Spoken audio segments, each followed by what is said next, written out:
Hi guys, a must try in Siargao. Pag napunta kayo talaga dito sa Siargao, i-try nyo tong Isla Toron Deluxe nila. So, tinry namin yung kanilang Belgian chocolate. So, kakatapos lang namin mag-lunch. So, gusto lang namin ng dessert.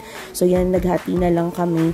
Akala namin 139 is small and then 159 is big. Pero pareho lang sila ng size.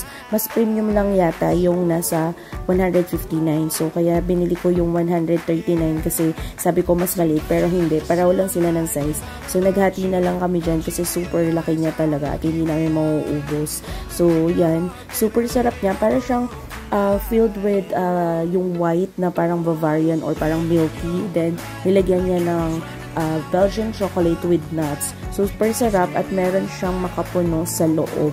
Yan, mapapakita ko rin naman dyan. So, kakagalan lang namin sa Island Hopping kaya yung sunburn, pulang-pula talaga. Ayan, no. Yung nasa loob niya is makapuno, tapos may mga nuts siya. Super sarap niya. A must try in Siargao pag nandito kayo.